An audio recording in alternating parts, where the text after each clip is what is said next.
Well, oh no! Theme song again! Oh man, that's 2 weeks in a row I've messed up the intro. So welcome to the Gamers Inn. Come on in and pull up a chair next to the fire. It looks like you've had a long journey. I'm your host Jocelyn, and joining me as always is my co-host Ryan. Hi Ryan. Hey, it's funny, I don't hear it, so I'm just like, she's freaking out. What's going on? I never gave you enough credit for playing the theme song. It's hard work. It throws me right off. Does it loop? Is that what's happening? It didn't loop. I went to hit like the pause button, but I guess I hit the pause button right as it finished, so it played again. And I was like, I should have just hit stop. Stop is so much safer. So yeah, I'm failing at life, but you're not. You're doing some awesome things with our audio, Ryan. What have you done? It's not what I've done. Really, I just filled out a form. The good people at Stitcher, however, have decided to accept my application. The Gamers Inn is now on Stitcher. If you're on the go and that's how you do your podcasting, we're now there. You don't have to go to the website and stream it or whatever jazz you got to do. Just go to Stitcher. It'll be fine. Which is awesome. I'm super excited because I know that that's so much easier than... I mean, not that our site was hard to navigate, but we are also going through a site redesign right now, so it's lots of cool things happening at the inn. And I think it's really good that there's an easy, quick way to access more Gamers Inn content, and it's something that it's a service that a whole lot of people already use. So I think this is great. Yay, yeah. Us. More importantly, yay, Ryan, who totally did it all, and I had nothing to do with it. Well, it's something we should have done a long time ago. It totally is. I just totally spaced. I didn't realize that you just filled out a form. And, yeah. And when I was doing that, it's funny, I was looking at the Stitcher app, and I realized that I've got, like, 61 hours of listening on Stitcher. So Stitcher's a thing that people use a lot, so it makes sense to be on there, for sure. Yep. I'm super excited. And there's also some really cool things going on the gamersinpodcast.com. Sorry, gamersinpodcast.com. I swear to God, I can't do anything right tonight, Ryan. You're just going to have to take over the show because I'm failing. Maybe we need to do this earlier because it's like 10 o'clock. Maybe. For you, it's isn't it? true. It's 20 to 10. Yeah. Yeah.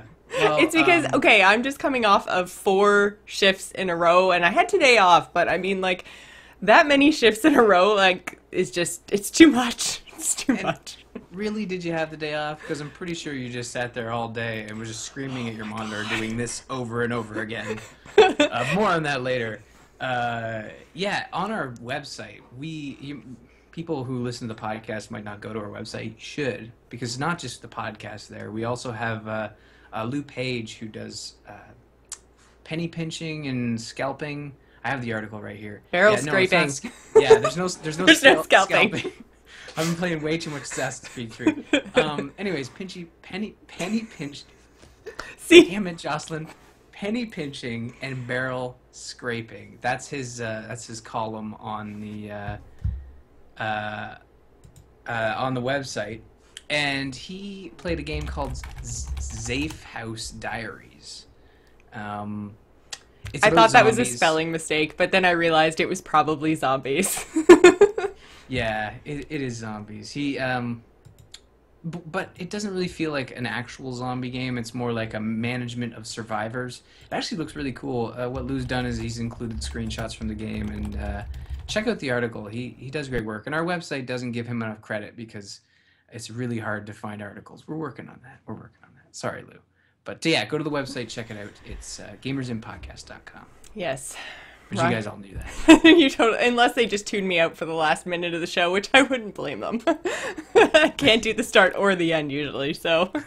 But yeah, we just wanted to give you guys a friendly reminder that Heart of the Swarm does actually come out next week, which is very exciting because well, not we, but the awesome people at our sponsors are giving away a Kerrigan rifle replica that we talked to Bill about next week. Last week! Jesus. So, if you use the code Kerrigan in conjunction with the Gamers Inn code, it doubles your RAM as usual, but you also have a chance to win the super sweet Kerrigan rifle replica from Bill of Punish Props. The only way to be entered for the rifle, which has a $1,200 value, is to use the Kerrigan code at checkout. This is your last chance, guys. Heart of the Swarm comes out on Tuesday. You can submit your purchase to Doghouse using the code Kerrigan by, again, Tuesday, to be considered for a valid entry. Head on over to doghousesystems.com and get your order on. Big thanks to Doghouse for their continued support of our show, which brings us to quickfire news a whole lot earlier than normal, but there's a reason. Whoa. Valve is prepping the Steam Box prototypes. In an interview with the BBC, Gabe Newell said his team is working to prepare... It's those P's, man. They just get you. Prepare working models soon, but isn't sure exactly when they'll be ready. Newell said, we'll be giving out some prototypes to customers to get their reactions. I guess in the next 3 to 4 months. That was actually a quote. I'm not stumbling. One of the biggest holdups in the development has been the control method. As Valve has a couple of different controller prototypes they will be testing out on users. Gabe, just make it compatible with the Xbox 360 controller and you're set. Don't worry about all that crap. PETA targets video games again. This time, it's not Mario or some game you've never heard of. It's the yet-to-be-released Assassin's Creed 4 that has PETA's attention. They have an issue with the depiction of whaling in game footage that has been released to date. They say that it is disgraceful for any game to glorify the killing of whales. While I'm not for whaling or any animal cruelty, I had to include this story because I love Ubisoft's response, which is as follows, quote unquote, "History is our playground in Assassin's Creed. Assassin's Creed 4 Black Flag is a work of fiction that depicts real events during the golden era of pirates. We do not condone illegal whaling, just as we don't condone a pirate lifestyle of poor hygiene, plundering, hijacking ships, and over the legal limit drunken debauchery." PETA is just another example of people commenting on video games when they have no idea what they're talking about. Dead Space 4 may or may not have been cancelled. A few weeks back, we talked about EA laying off staff at their LA office and Visceral Montreal. Building on that story, Videogamer.com reported that due to Visceral Montreal supposedly shutting down, Dead Space 4 was being cancelled, which was in early production at the studio.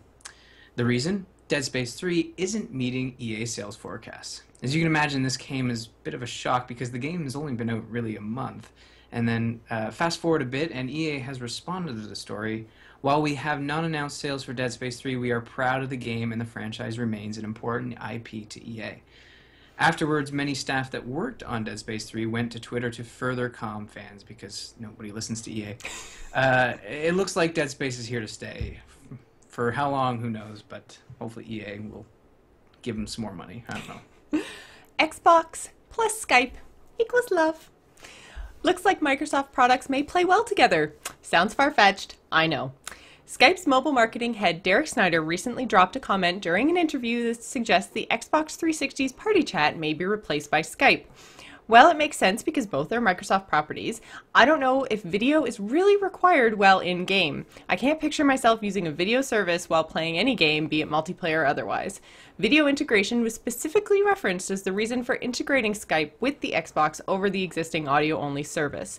Nothing has been confirmed, but I imagine that we'll hear more either at E3 or Microsoft's rumored Xbox 720 unveiling event. Jocelyn, we can podcast while we play Mass Effect. Oh my god. Think about it. Microsoft, you just won if you do that. Ubisoft is showing off some big games at PAX East. Live in the Boston area, interested in being a spy using a cell phone to hack the world, or just want to go whaling? Well, you're in luck. Ubisoft will have Splinter Cell Blacklist, Watch Dogs, and Assassin's Creed 4 Black Flag at PAX East this year, which takes place from March 22nd to the 24th. After the show, be sure to tune into the Gamers Inn as we'll have Lou Page back on the show to report on what we saw at PAX East. I should probably tell him that we okayed that before this goes live. And, oh, we are live. We are live. I mean, to the podcast.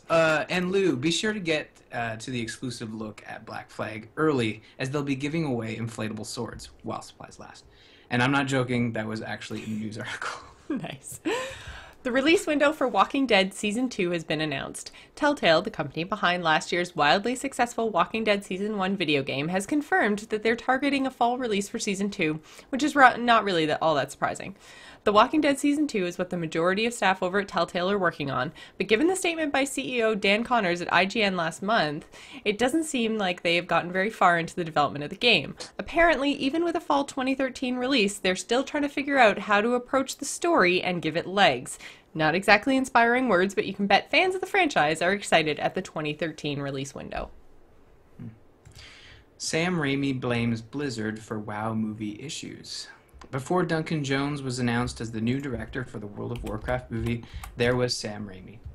Just like Jones, he was announced to the press and gamers alike in a big way. But Raimi never did get to make the WoW movie, and he blames it all on Blizzard and their lack of communication. Basically, Blizzard had a story idea that Raimi didn't like, so he pitched his own to Blizzard, and they said they were cool with it. Then, after 9 months of work, Blizzard looked at the completed draft and didn't like it. Seems Blizzard always had final approval on the story, which really isn't a surprise, and had no intention on approving Raimi's script, so it fell apart. Luckily, it looks like Jones's version of the project is moving more smoothly. New merit badges for Boy Scouts. A new merit badge is coming for Boy Scouts. There we go. I thought I'd end our quick news on a happy smiley note. The Boy Scouts of America are introducing a new game design merit badge this year. This is a huge win for gamers everywhere, as it means, first off, that an organization as big as Scouts has recognized video games, and games in general, as a positive part of an impressionable child's life. Scouts will have to analyze games and discuss themes, talk about intellectual property and how it relates to the industry, and finally design his very own game project, which includes a testing portion. Once the concept is approved, Scouts are encouraged to build their game, which can take on any form, from card games through smartphone apps. Very, very cool, guys. Very cool. Which brings us to our topic of the week. And the reason that we totally skipped what we're playing is because this week was supposed to be all things SimCity, and it's going to be. It's just not going to be so much a what we're playing section as it is a news coverage section, and then kind of probably about, what'd you say, 30 seconds of what we're actually playing? Yeah, I mean, I don't know about you. I can kind of assume either of us, we didn't have much playtime with the game, so no. It kind of sucks. And the game came out on Tuesday, which is ridiculous. I know, right? So the game came out on Tuesday. It is now, for those of you who don't know, we record live on Fridays. Friday nights, even. So that's a long time in between release and our recording when it comes to game releases, right? So so let's start with today. Today was supposed to be our big, like I just said, I came off of 4 days of work, and so I had today off. I bought the game yesterday, installed, all ready to go yesterday, in spite of all the problems, because EA kept saying, we're going to fix it, guys, don't worry. So I was like, okay, I'm going to buy it. And because, we were supposed to have the segment, so that's fine. Ryan, were you ready to play today, or did you have to work? I took the day off. Yes, you did. not because of SimCity, but SimCity was definitely like, hey, I bought 3 games this week. I'm gonna play them on Friday, and that one big one was SimCity. Yeah. I didn't get in at all today, and I spent maybe a cumulative today, probably 2 hours trying to get in. I was doing other things, but pretty ridiculous. At one point today, there was actually a 20-minute countdown timer where it was it would let me try to get in, and then if I didn't get in, I had to wait 20 minutes to try again. And I was just like, are you kidding me? Why not just put me in a queue like every other game ever? Anyways, we will get to what we actually haven't really been playing in a few minutes. First, we're going to cover the launch. So we've now had the worldwide launch of SimCity has happened, right? We've got the North American servers that came up, air quotes, on Tuesday. And then we had the European servers that came up later in the week. And I saw, when I logged in yesterday, European servers. So, I don't know what the exact release date in Europe was supposed to be, but there were European servers available yesterday. So, woo! So, there have been a lot of problems. And the biggest problems, I think, are either people like us who have basically not been able to get in at all, Or the flip side of that is you get in, you sink this huge amount of time into the game, you know, whether it's a couple hours or, you know, whatever, into building your city. And I mean, there's a bit of a learning curve. So, I mean, not everybody sticks with the first city they build anyway, but that's not the point. The point is all your saves are server side. So when a server crashes, guess what they lose? Your save game! I didn't realize that. Yeah! Well, that's the problem, is that, like, it's not just, like, a lot of people are saying DRM, DRM, DRM. The DRM, and I did have issues with the DRM. The DRM is just authenticating with the server to get into the game. That's the first step. That's the DRM. What you're talking about, everything is server-side with this game, from achievements, leaderboards. That's the problem. Everything being server-side. Well, when I started downloading the game, I kind of had this, like, whole big, huge chunk of time set aside because I figured, you know, it's going to be a huge download and a huge install process, and you know, like, I have Windows, right? So there's always things that pop up that say, are you sure you want to do this? Are you really sure, Jocelyn? You should probably click OK one more time before we actually install this on your system. So I was kind of just waiting for all of those prompts, making sure that I kept the install going. And it was like a 250 megabyte download. And I was just like, in 2013, how can a game only be 250 megabytes? I'm pretty sure it's just the launcher. Like, I don't think that they actually install anything on your local system. It's insane. And I mean, like, I guess we'll get to this in the actual gameplay part, but I had some serious issues with, like, when I actually did get in and did get to play, because I did get to play a total of probably about half an hour today in between getting booted. Right. And I had some serious issues, which I shouldn't have given the system that I've got. So, you know, like, it was just, everything being server-side is insane. And what EA has done is they've actually disabled some functionality. So they've disabled, at first it was just leaderboards, achievements, and region filters.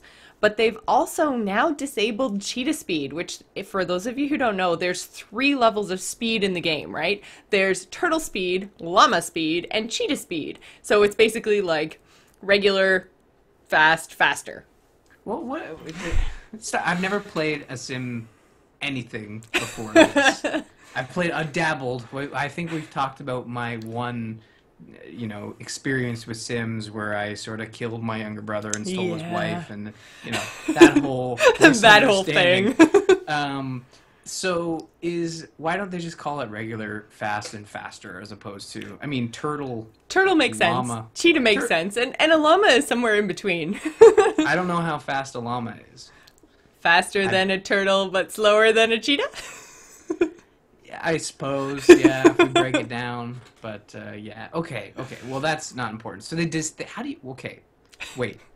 Disabling a speed, how does that affect server? Is that, I suppose I it's imagine like if everything queries. is if everything is server side, right, then the entire game is a simulation. So the faster you run the simulation, the more the server has to process. And so I guess if they make everything run only on the 2 speeds, they kind of slow everybody down, and the load on the server then would either allow for more users or allow the existing users not to get booted, I would think. Okay. Well, yeah, that makes sense. I mean, the game is constantly making, like, queries to the server because the region is, I don't know, I didn't know how SimCities worked before, but in this one it's like, it's one big region with multiple cities, and those cities are sort of populated by your friends. Right. In sort of an asynchronous kind of way. Even though I for the life of me, was not able to get a single game going, even though I have 10 people on my Origin friends list that own this game currently. So in previous iterations of the SimCity franchise, you had your central city, and then you had neighbors, but they were AI. They weren't actual people, and it was kind of like a grid. So you had, like, one guy to the north and south, and then the, like, 2 others to the east and west. And so, like, 4 neighbors, and you could send roads to the edges of your map, and then you could say, you know, it was kind of a politics kind of thing. Like, you could choose to connect to your neighbor or not, and then you could get different things from different neighbors. But it was all very user controlled. Like, nothing was really automatic. In this version of SimCity, you attach to the highway, and that's pretty much the first thing that you have to do is attach your city to the highway, because if you don't attach your city to the highway, and therefore all the other players in the game, be they AI or real people, your population will not go up. So you won't get people in your cities, and your city will not make any money, and then you may as well just not be playing the game. And then, you know, the mayor goes, blah, blah, cheap, blah, blah, blah, blah, blah, blah, cheetah. Something. And then the angry asterisks above their head. I gotta say, that Simlish is just... It's words, but it's jumbled. Like, they're actually saying words. I can pick words, or maybe I'm crazy. You're crazy. But really? there is... The Simlish is a thing. One thing I noticed right off the bat with SimCity is that I could not tell if I had loaded SimCity or if I had loaded The Sims by mistake, which I don't like. Thing? Oh. I was just going to say, I always thought SimCity was literally a city and you never really got far enough down to see the people. Well, exactly. SimCity is supposed to be kind of like, not quite full-on top-down, although there was a top-down mode to help you plan the layout of your city a little bit better, but it's supposed to be way far zoomed out, managed from above, God-type simulation. It was kind of cool that you got a little bit more of a feeling in SimCity 4 for your actual people that were living in your city.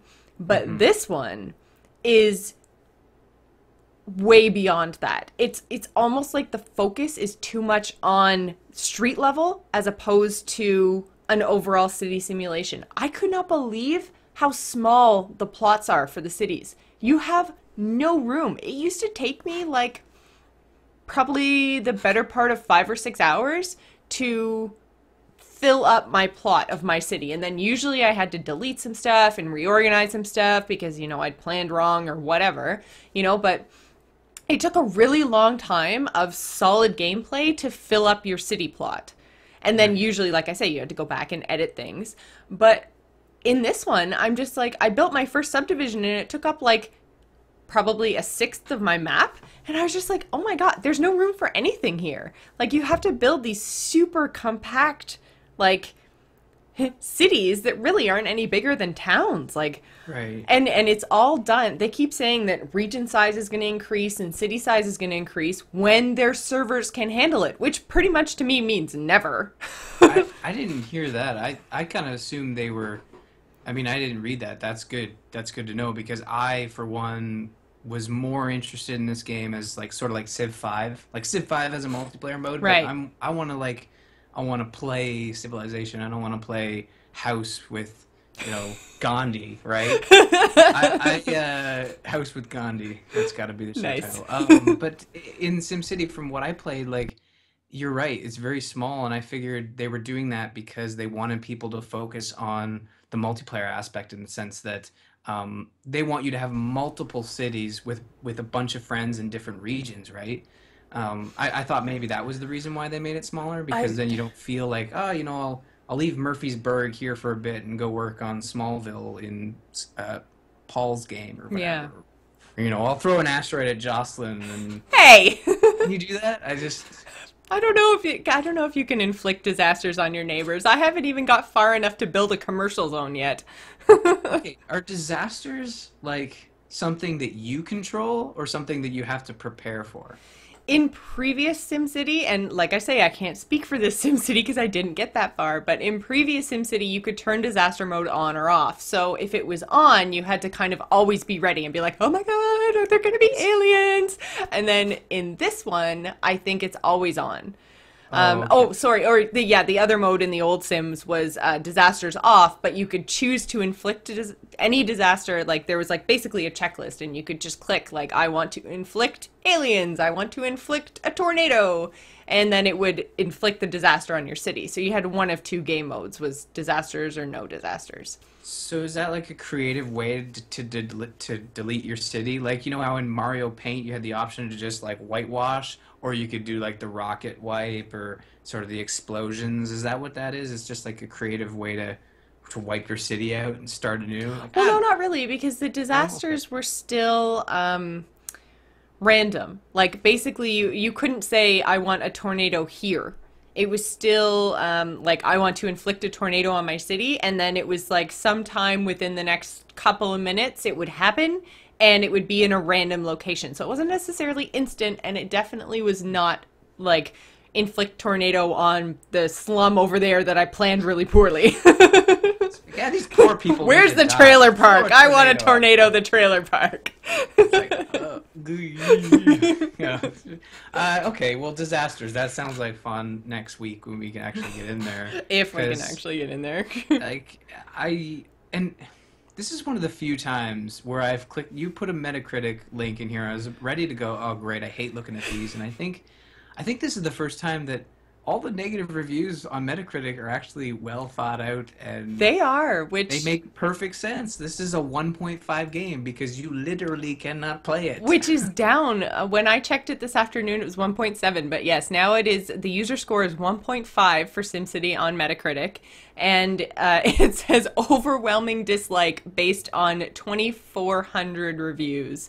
So there are 271 positive reviews, 45 mixed reviews, and then over 2,000 negative reviews. And like you say, most of the time, Metacritic to me falls under the same umbrella as don't read the comments. Like, you know, it's just the general internet rule that comments, they just kind of make you feel bad about yourself and what you do and the internet in general, and then eventually people. So...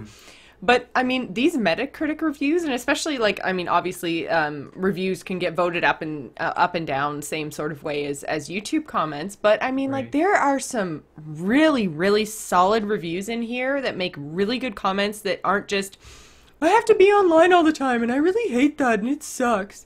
And it's just like, yeah, okay, that does suck, but you knew that going in. So... But there are a whole bunch of things that say, like, I can't even get in to play a single player game. I can't, you know, like, this game that's been out for 4 days will not let me play it. Or lets me play it and then loses my save game, which is almost worse. I kind of like that I've been locked out and haven't been able to play much because I actually did get in for a couple minutes because I got a game invite from someone, and that was the only way that I was actually able to get in and play in a city. And I put down a road and I zoned some residential, and then I got booted, and now I don't even know if my city's still there or not. Like, crazy, crazy bugs. And it's like, that's more frustrating because you're so close and you're actually playing the game and you think it might work, and then all of a sudden it's just like, boom, gone. I got booted from the tutorial too. Right, and I mean, I did too, actually, because I think I got far enough in the tutorial that I was going to visit the casino city to see how he had laid his city out, and because of that load screen, the server disconnected. Yes, I was like, that's when I disconnected too. And I lost it.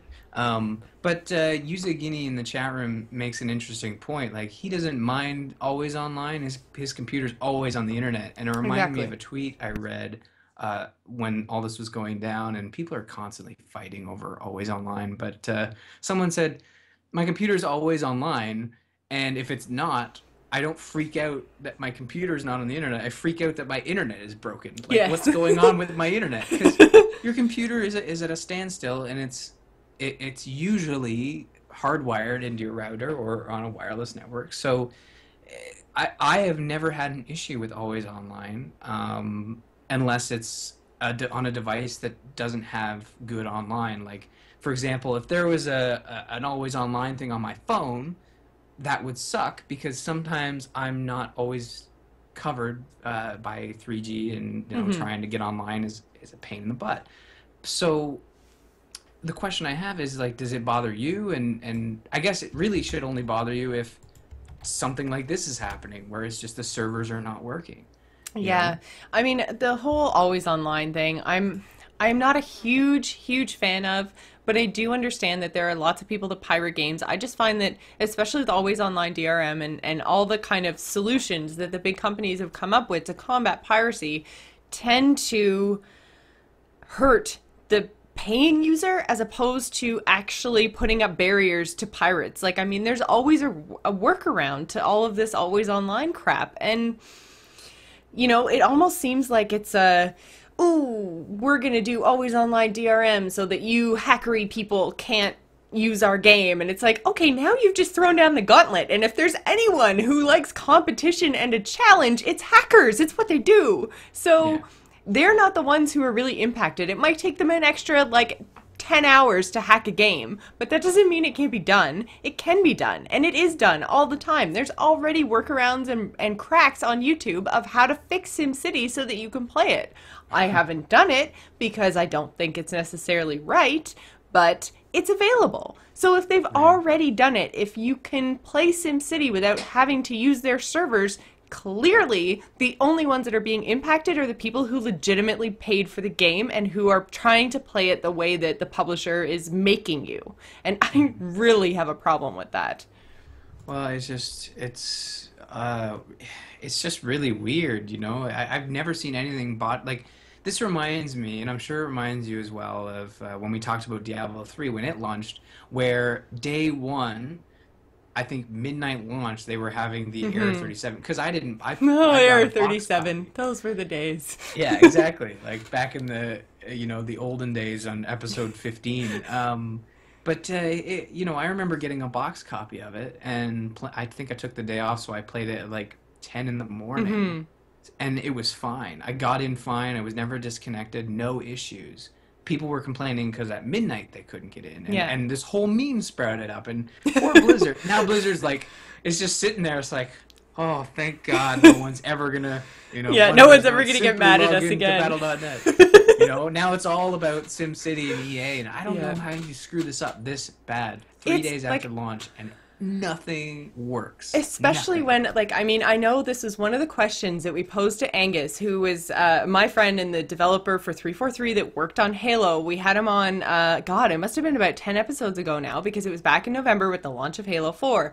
And he was actually working on keeping the multiplayer servers going. And, he was telling us all about cloud servers and how they automatically scale, and basically how his job shouldn't be that bad. He shouldn't have to deal with issues like what EA is dealing with right now. And I'm just like, if one company can do it, why can't you all do it? If it automatically scales and you just get charged for what you use and all of that kind of stuff, if that is there, why is a company as big as EA not taking advantage of it? It just blows my mind that this is even a problem in 2013. I was doing the same thing when I was trying to log in. I'm just like, I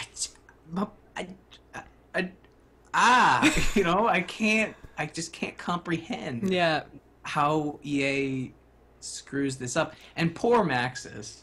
Poor the guys who spent years building this game. Maxis is a part of EA. They are a part of EA the same way that 343 is a part of Microsoft. They are a developer studio within the publisher. So you know what? I don't really have a whole lot of sympathy for them because they're within EA. At first I was kind of like, oh man, Maxis needs to find a different publisher. But then I was like, oh, wait. You can't really leave EA when you are EA. Well, I'm just saying in general, I feel bad for them that they've worked on this game for so long. And it's obviously a great game from the reviews that actually, most of the reviews you see from, Polygon and IGN, they were reviewed on review servers. I think it was Polygon has pulled or withheld their review.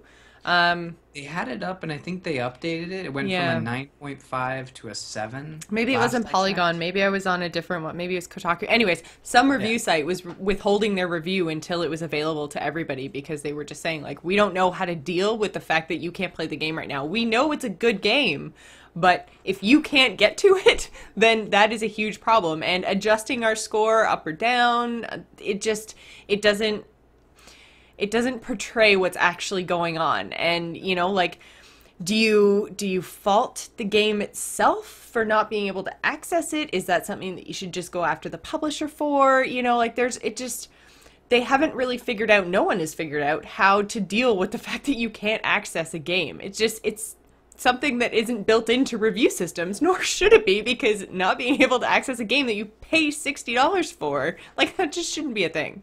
Well, I think the whatever outlet you were talking about that actually pulled the review, it was a smart move. Just pull it and in place of it say, this game is damn near unplayable.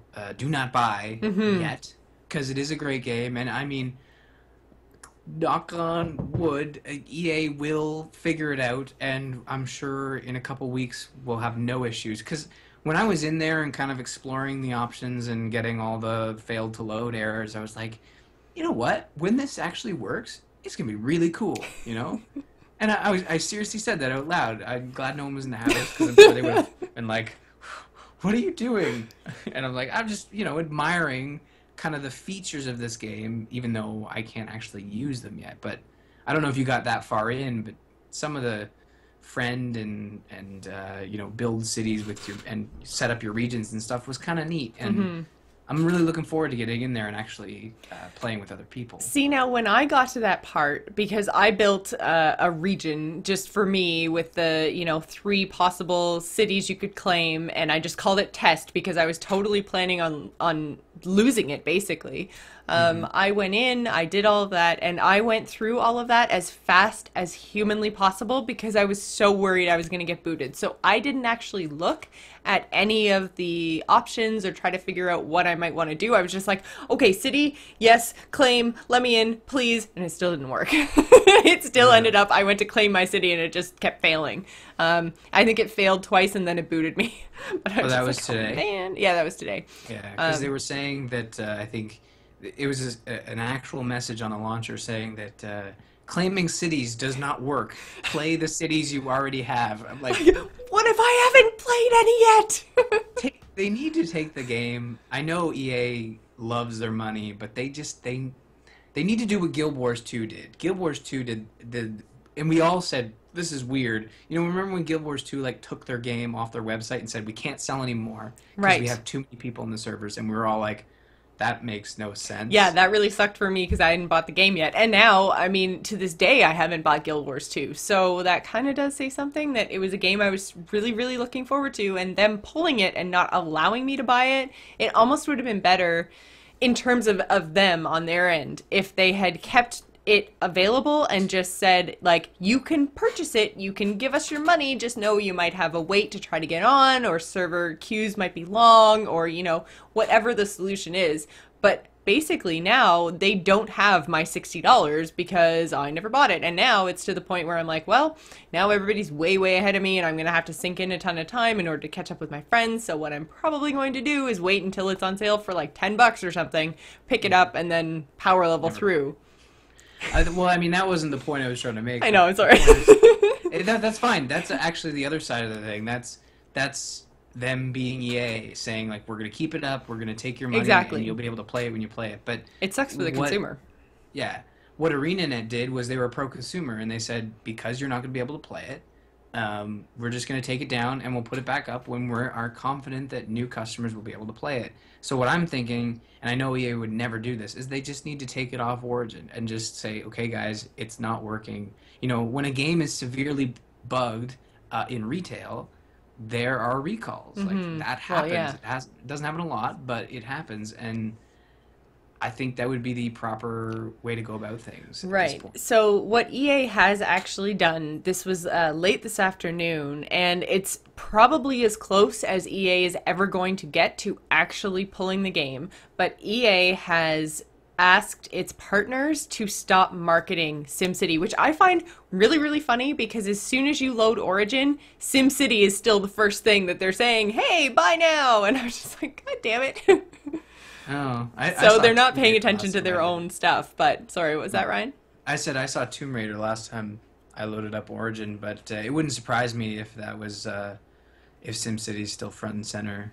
Well, yeah, I haven't loaded up Origin in a little while, and I'm just opening my little queue here to make sure that it's not secretly running in the background because Origin does that sometimes. Oh, Origin. Yeah. Yeah. I mean, and Sales Geek in the chat room says that, like, no one's going to remember this in 6 months. I kind of disagree, but I think people will be like, you remember when this didn't work? That sucked. But at least it's working now. Like, I think this is bigger than a lot of people are sort of... I kind of hope it is. I kind of hope that it's a message to all others because, I mean, like, there is some serious hate going on for EA. Like, I know I've never been a huge EA fan, in terms of the company, not the games, because that's what keeps making me come back to EA is the fact that the games that they put out there are good. I enjoy them, which is really, really frustrating to me because I really don't like the company and their policies, and especially their customer service, which we have a couple of stories in the customer service section of this discussion. But I don't know. I hope that with all of the negative reviews, the negative press, all of that, I hope that, something is going to come out of this, whether it's EA changing their ways, which I don't think they will, but I hope that other publishers will learn something from this and not make the same mistakes. And so I have more hope for other publishers and other games. I don't have any hope for EA ever. Well, I think the company, the next big company that needs to look at this mess is Activision and Bungie, because they are developing sort of the same system, an always online, heavy server-based shooter. So a lot of queries going back and forth, constant connection, and Activision needs to look at this and say, okay, let's not do what they did and allow people to play right away rather than... And queues are fine. I mean, a couple people in the chat room are saying, like, queues are normal. It's true. Waiting an hour to get into a brand new game, okay, well, an hour is over-exaggerating. Maybe waiting, like, 10 minutes to get in, that's fine. But I would be okay with some kind of, even if it wasn't necessarily a time, even if it was like, you are number 500, now you're 499, now you're 48, like whatever, and kind of like a countdown like that. And then even if I hang at number 10 for a while and then it goes like 5, 4, 3, 2, 1, and you're in, then I know that I'm in and I'm not going to get booted and I have my spot on the server. And I am totally fine with that. It's all of this getting in and getting booted and getting in and getting booted that is just so frustrating. Well, it's not getting in. It's the unstableness of like every single feature. Everything. As soon as you get a load screen, it's a chance to get booted. And so you're just like, I don't want to do anything that would possibly make something load.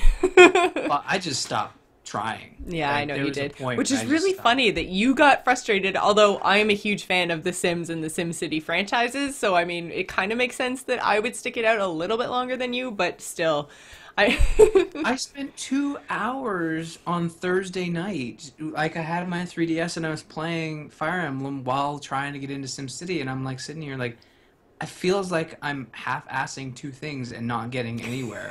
So I stopped playing SimCity and went and played Citadel. But I mean, that's, yeah. I couldn't believe it. And I did again today too, where I spent 2 hours trying to get in, had no luck. Yeah. So it's a time sink and you're not even having fun. Well, yeah, that's so true. So I'm going to jump over customer service because there's a lot of stuff to touch on there, but Origin issues. I actually didn't have any issues with the Origin service in terms of my login and my friend chats and requests and the actual installation of the game, which, like I said, 250 megabytes. I don't think anything was actually installed other than like the Origin launcher window or like the SimCity launcher window. But I didn't have any Origin issues. Did you have any Origin issues, like with just Origin as a service? Not really. The game I installed overnight, like just sort of booted it up and let it do its thing. I have an issue though, like, it seems sort of stupid, but there's a remember me option, but it never remembers me. It's annoying. It always remembers just my email, but it doesn't actually remember my password, and it probably won't. Oh. It's just, yeah, it remembers your email, but it doesn't automatically log you in, which is kind of frustrating. But you'll never forget your password. Yeah, but it unchecks the remember me box every time, making me think that I need to check it again and fill in my password. It just constantly resets my expectation of it's like, why do they have remember me at all? Yeah, I don't know. But that seems small and stupid. As funny as it is to complain about Origin, I didn't really have any big issues. No, even I didn't adding either. friends was easy. I went to a bunch of people's profiles and was like, oh, I know that dude, click. I didn't actually search for people's profiles. It's really funny. I did a search, and the search wasn't that great. But then again, I was searching for people that had usernames that were very similar to actual names. Mm-hmm. So, I mean, it would be like, I don't want to give any out, but like first name, last initial. Yeah, which is actually what mine is. Spoiler, or not spoiler, I guess just too much info. But yeah, my origin ID is just Jocelyn M. So if anyone wants to play SimCity with me, if the servers ever go online, because that's pretty much all I use Origin for, then Jocelyn M, right You're here. gonna drop an asteroid on you. But that I don't know if you can actually do that. Throw asteroids at each other. Confirmed. You can do it.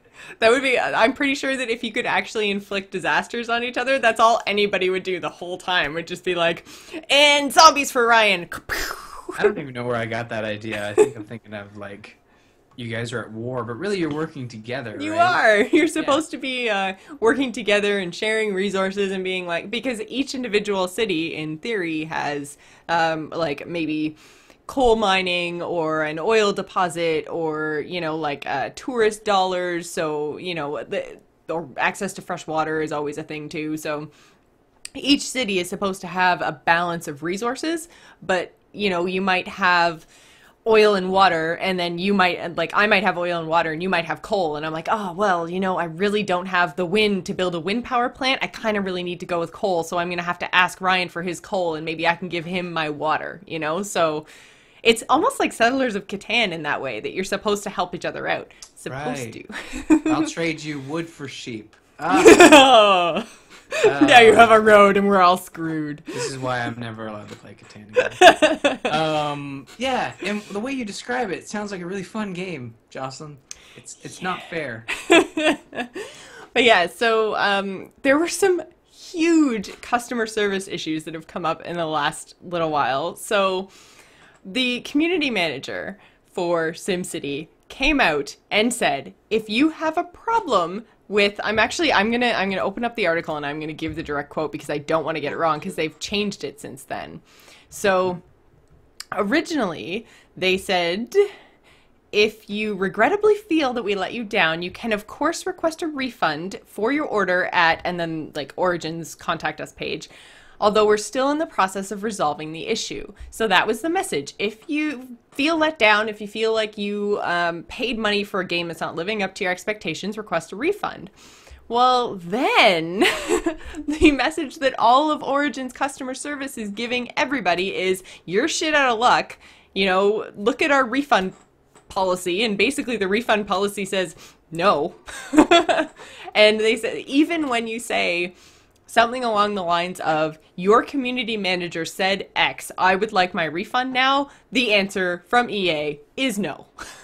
Like, ridiculous. And yes, it's probably a community manager using the wrong phrasing and speaking out of turn, but at the same time, oh my God, when you can point directly to a quote on your EA forums from your community manager saying, feel free to request a refund. Like, how EA and Origin can justify not giving refunds is, especially on a game that doesn't work, that is unplayable.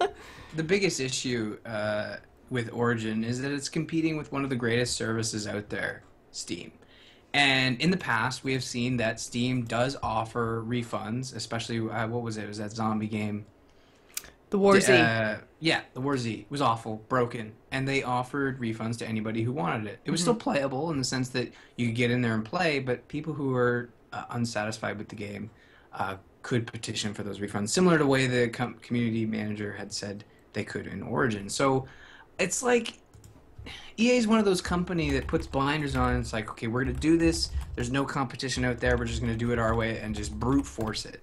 Origin, right? But they need to look at what other companies are doing and be better people. Right. And I know I can sit here and talk into this microphone until my face is blue, and it's not going to change the way they operate. They're a corporation. They want to make money, but I'm Canadian. I just like to think that somebody has some goodness down in there. He's like the Grinch. I want to make his heart grow. Aww. 3 sizes bigger. And then it'll break that weird frame, which I don't think is an accurate way of measuring people's hearts. I'll put that out there right now.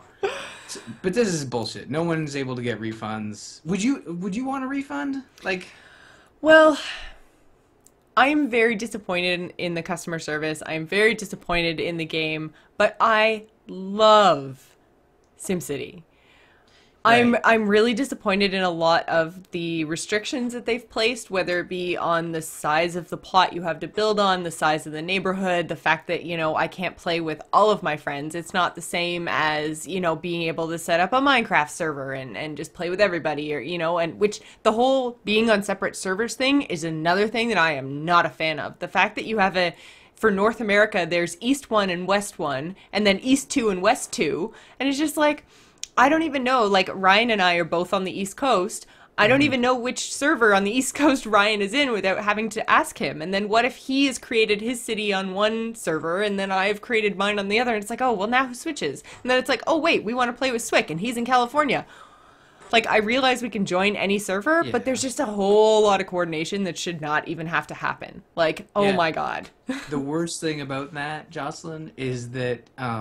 you have to replay the tutorial every time you switch a server, because...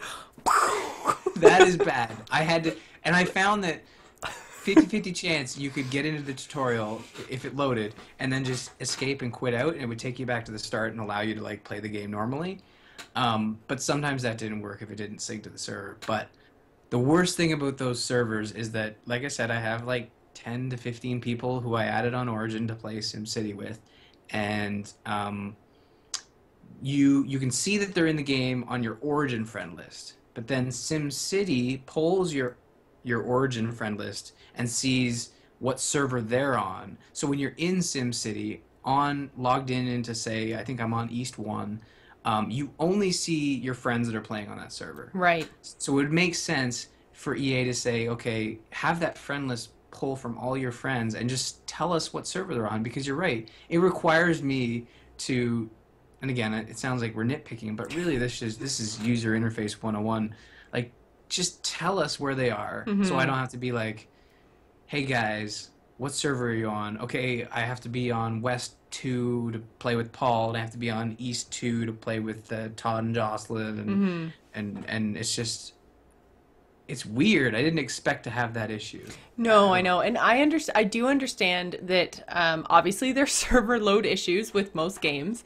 But for instance, World of Warcraft has realms, which are servers, but it's so much easier to just, you know, figure out realms. And there's a whole bunch of North American ones, and then there's a whole bunch of European ones. And I understand the North American servers and the European servers being separate because, I mean, you've got to separate things somehow. You might as well separate them by the fact that there's an ocean between them. Yay! There is one big ocean between those two countries. So, you know, that I get. But it just seems like it's just dividing the country into all of these teeny tiny little areas. I'm just like, oh my God, EA, what are you doing? Get a bigger server! Anyways.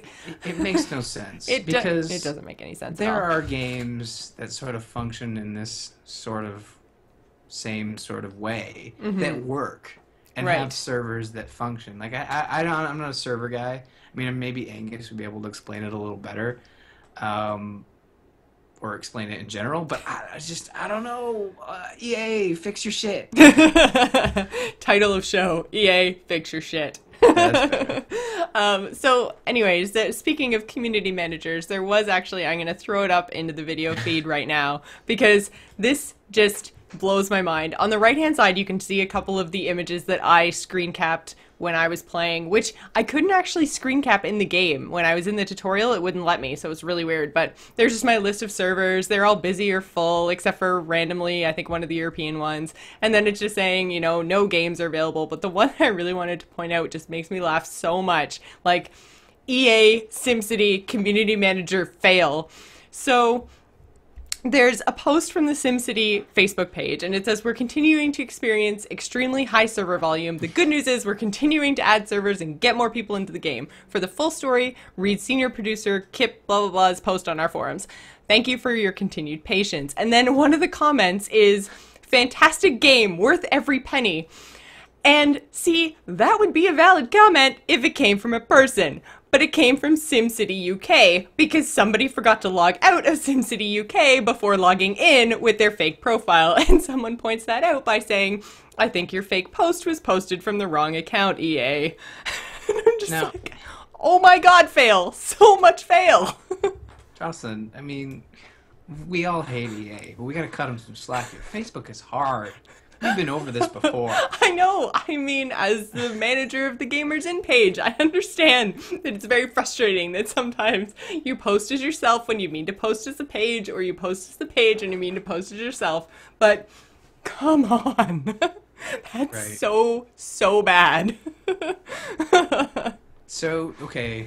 Yeah, so EA sucks. This whole problem, next week we could be singing the same tune. Not for as long, but we I may be. hope not. I I really really hope, hope like, not. okay, so that kind of brings us to, we're going to wrap up our whole EA discussion because we've been talking for almost an hour now. Wait. Sorry, Sales Geek says that SimCity UK is not an EA account. Ah, So it might just be like somebody who made a SimCity. which, That's either way, actually kinda hilarious. clever. Oh, okay. Well, you know what? If that's the case, that's a pretty cool prank. Yeah, it is a really cool prank. Anyway, totally took me in. Anyways, not the point. The point is, I thought we would just take a couple of minutes here because it's not going to take that long, really, to talk about the gameplay that we've actually experienced. So, Ryan, you said that you were able to get into the tutorial. You were able to play a little bit until it asks you to go visit your neighbor, at which point there's a load screen and it boots you, right? Or booted you? Yeah. Past tense. That was the tutorial that I played, and then that was, I think, Thursday normal evening time, and then I put it away. I was like, I'm not dealing with this. And then I came back at 2 a.m. that night, and I finally got in. I had today off, so I stayed up late, and I was like, you know what, it'd probably work at 2 in the morning, and it did, flawlessly. No issues, got in, made a city, and was like, man, I'm tired, and I can't build a city worth shit. I'm going to bed. So, See, there is the moral of this story, is when it comes to playing new video games that require you to be online, never sleep. Yeah, so everybody, after we finish recording, don't go play SimCity because I'm not going to either. But I will say, from what I did get to play, it feels like they sort of made this feature where it's zoning. So you zone for residential and zone for industrial and then zone for commercial. And it felt like all I was doing was building roads, zoning residential, and then the houses move in themselves, and then zoning commercial and having the shops build themselves. I don't know if that was just like the first... I only played about an hour, and I don't know if that was just the first hour. It felt kind of boring and simple. So does it get more complex? It does get more complex, and you have to factor in things like, I mean, even now they even have things like wind direction. So if you build your industrial stuff like upwind from residential, no one's going to move in there, right? Right. Because nobody wants to smell that.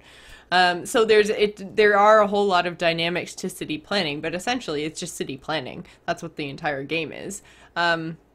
But it does get more complex as you get more money and you get a higher population. You have different issues that you have to deal with, like crime. And so you have to kind of, in the old SimCity, again, like I said, I haven't gotten that far in this game. So in the old SimCity, you had like an area of effect for your police stations and your fire stations and stuff like that. So you had to make sure that you had adequate coverage around the city, because if you had a fire that was outside of your coverage range, then your entire city could burn to the ground. Right. So, there are a whole lot of things to manage, but those cities were a lot bigger. So I don't really know what's going to happen, because, I mean, if you look at the tutorial, the city that you have to go and visit, that's pretty much as big as it gets. It had taken up pretty much the entire plot of land. That's not a big city. So I don't really know how this is going to play out. I hope that it's fun. I played the build up? Yes. Yeah, it does build. Yeah, so you start off with kind of teeny tiny little houses, and then they've kind of changed it, because it used to be low density, medium density, and high density zones. And now it looks like they're low wealth, medium wealth, and high wealth zones. So I don't really know if they equate exactly, or if you can, because when you pick residential, and again, I didn't get far enough before I got booted, I'm not really sure if you pick residential, if you have the choice of what kind of residential you want to zone, or if it just kind of grows organically based on how you plan around it. I'm not really sure. I think it's based on population, but again, like the game seems, the game should be really complex with all the different buttons and graphs and map views and Oh, I just gotta say, I did really, really like the like data map view things where everything just kind of goes like the happiness map. Everything goes white and it's just like a 3D white view of your city. And then, you know, each building has a different color associated with it depending on how happy the population is that works or lives inside that building. And I was just like, ooh, maps. My favorite one is sewage, because when you turn on Yes. the sewage data map, all you see is a bunch of brown houses and little globs of shit working around in the roads. And if you don't have like the only thing you can build straight off the bat Yeah, is it's a the basically sewage like pipe. an out pipe. And I'm like, where's the ocean, man? I gotta sort of dig a trench to the ocean, and it's just no, I couldn't do that because my city was like just this big plot of land. So it's like. Just off in the corner in the industrial section, there's just this giant pipe spitting shit. Oh, Yeah. it's like what's that movie? Prison movie. Oh, I can't make a reference if I can't. Andy Dufresne. Andy Dufresne. I like to think he stepped in shit that day. What's wrong with you? What's the movie? Do you know the movie? No. Shit. All right. Well, Anyways. it's a sewer pipe, and it's disgusting because I want to build a sewage treatment plant. It's not Yeah, fair. I know. Oh, Shawshank Redemption. Thank you. Fair Sorry. enough. But yeah, so I mean, I really like the data maps. I think it's really interesting and it's a really great visualization tool to see exactly what's going on. I mean, they have all kinds of density maps and you know, population maps and flow maps, and it's really, really cool looking compared to old sim games. Like, there's a whole lot more animation and flow as opposed to like it was a very kind of static experience in the old one. But like I said, you were much more zoomed out. This is much more of like, it's like SimCity Street View. Like, it's not necessarily what I want. And one thing I did really notice, and I think it's because it's totally server side, because I mean, like everybody knows, I just got my new system at Christmas. It freaking rocks. Like, I mean, I blow the, not even just the required system specs, but the recommended ones out of the water. I've got like 8 gigs of RAM, and my processor is, I think, 2.9 or something like that. It's a lot. I don't know. It does stuff fast. But anyways, it's way above the recommended specs. So, you know, I was having issues like stuff was blurry, which then I realized there's a tilt shift option, which is the dumbest thing I've ever heard of in video games ever. That's like a stupid Instagram filter on my video game. What are you doing? So once I figured that out and I turned that as low as possible, you can't turn it off, but you can turn it to low. So once I turned that to low, my video got a little bit better, but anytime there was an animation, like when you have to follow the construction crew in the tutorial, it was just like the truck was going along the screen. Like, I know you can't see me right now, Ryan, but it was just like, and I was like, oh my god, this is the worst animation I've ever seen. And it was like, it was kind of blurry because the tilt shift thing. But even the part that wasn't blurry was like pixely and it didn't look very good. And I was just like, I don't understand. Like, my system should be blowing the crap out of this game. Like, why does this look so terrible? Server issues. I don't, maybe, but I'm going to say everything... something real geeky here. Do you have NVIDIA or AMD graphics card? AMD. Oh, okay. Yeah. I know with NVIDIA, you have to, usually when a new game comes out, you need to go to their driver site and download the latest beta drivers. It might not be the same with AMD. Tried doing adapters, or drivers. Thanks. Okay. I tried doing drivers, and I tried, I took my stuff all the way from low, all the way up to ultra, like my settings, on everything. Doesn't matter. It still did the jerky movement thing. And I was just like, oh my god. And the chat room, King Argyle right now is saying bandwidth. It's not bandwidth. My internet, I don't know if we've talked about it on this show, but I've definitely talked about it before. Our bandwidth is like, I think it's 40 down and 5 up. It's like, we have good bandwidth. So it's not a bandwidth issue, at least not on my end. I mean, it's like I say, it's an EA server side thing. If you don't store anything locally on my computer, things are gonna have a problem running, and that is unacceptable. Like, right. Well, I mean, the game, the assets are on your hard drive. It's just the way it's talking to the server is probably I don't know how it works, but I mean, like SimCity on my drive is 4 gigs. I think we had this conversation. We were talking about Diablo. Like, the game is on your hard drive. Like, they're not streaming assets to you. Like, that's like on live. That wouldn't work. Well, so I'm saying it's not working. I'm just Well, trying to. I don't know. Like, sometimes that I was experiencing that as well, and it's just, I don't know. It Keep could talking be because I'm currently looking to see if I can find quickly the size of my install. Yeah, I mean, I think when we were talking about Diablo, you were thinking that it sort of like the assets were streamed, but with this, Oh, you're right. Yeah, 4 gigs. yeah, it's but that being Still, said, 4 gigs is for. I mean, the kind of game SimCity is. 4 gigs is still not very much information. I don't know. I don't think the game so far feels like there's a lot of assets in there. You know, it feels very simple to me. Well, from what I but the saw. thing is, I think it gets more complicated, and especially if you have But a even just region looking with at a lot of cities in it. I think. Ah, yeah. Oh no, wait. SalesGeek figured it out. We have holes in our bandwidth. Totally. So- We're leaking bandwidth everywhere. I get it. But it's So- probably due to the servers because they suck. It probably is. So that brings us to our listener feedback section because I'm really hoping that we have some more positive comments or at least a review. I'm hoping to have a review up if I can get into the game on Monday. I'm hoping to have a review posted on Tuesday on the Doghouse Network site that I will also link to from the Gamers and Podcast site if I can get into the freaking game on Monday. So I'm hoping that next week that we have a whole lot more to talk about with this game. We also have Heart of the Swarm that will be coming out next week. So I don't know, Ryan, are you picking up Heart of the Swarm on Tuesday or are you holding off for a bit?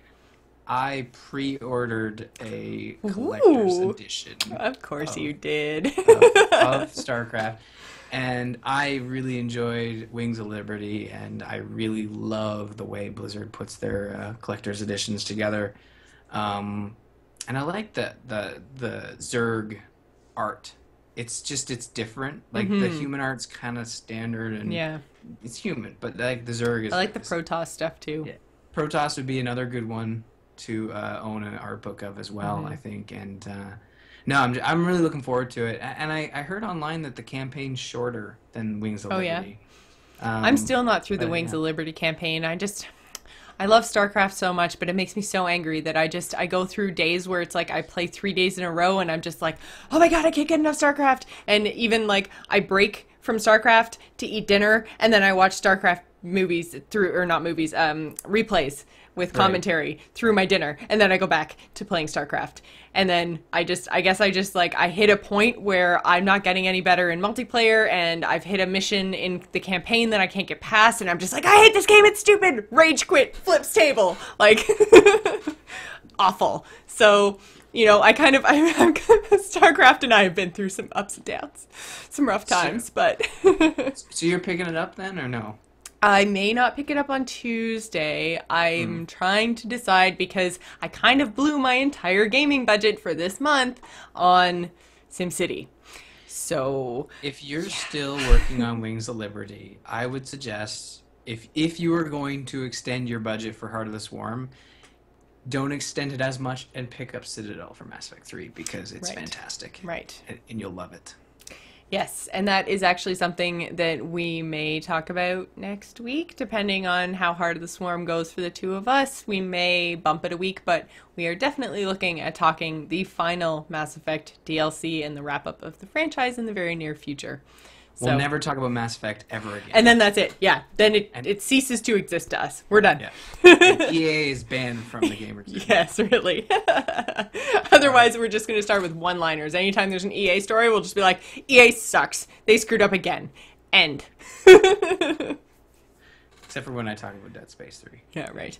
So that brings us to the listener feedback section, and I'm actually really excited because I wasn't going to talk about this. I wasn't going to make a big announcement or anything anytime soon, but I kind of put a little tease out on Twitter today, and it doesn't really have anything directly to do with Gamers In, but there were a lot of Gamers In fans and listeners that gave me some feedback wanting to know what it was that I had purchased the domain for and locked down the Twitter handle. So I just wanted to let everybody know that my first project on my own is going to be called The Lore Master, and it's going to be a new podcast starring me and only me, and they're going to be 10-minute segments, and I'm going to tell you all the things that normally you have to Google because games are really, really bad at telling stories in general.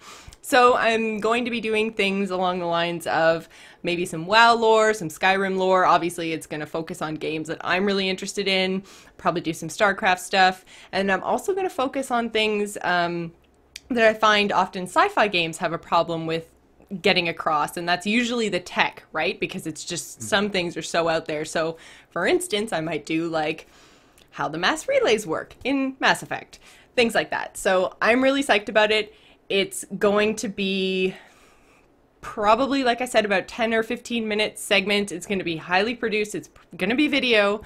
And so I think it's probably a few months out still. I haven't, like I said, I just got the domain today, literally this afternoon. So I haven't built a website or anything else. I don't have a logo, but I have an idea and it should be coming to your ear holes and eye holes very, very, very soon. And I'm really excited about it. So that is my big announcement. Yay! Sweet. Well, that's cool. We look forward to it. I am really looking forward to it. I was worried you registered the domain gamersinpodcast2.com. This close, You were doing man. a sequel. This close. Yeah, it's like the be... Gamers In, but no Ryan, so it's gonna be awesome. No, I'm recast. I'm suddenly played by a young Don Cherry. I don't know why I couldn't think of anything. A young Don, what? So, anyways, moving on. If you'd like to visit us on the web, you can do so at gamersinpodcast.com, or you can email the show at info@gamersinpodcast.com. You can find us on amove.tv, along with other fantabulous podcasts, including StarCast, Biggest Fan, and This Week in Blizz. You can follow us on Twitter. You can find me, Jocelyn, at GISGamer. Ryan is at R. Murphy, and don't forget to follow the show at The Gamers In. You can also find us on Facebook and Google+, and don't forget to leave us an iTunes review, as it's the best way for us to reach new listeners. So before we go, I just want to give a quick shout out and thank you to our brother Greg, to my brother Greg, for creating our awesome music. You can find him on Twitter at SoundsInfluence. We would also like to thank Joel Duggan of StarCrossed Online, who drew our Twitter avatars and created our logo. You can find him on Twitter at Joel Duggan, or read his comic at StarCrossedOnline.com. So thanks for staying at The Gamers In, and remember to tune in next week.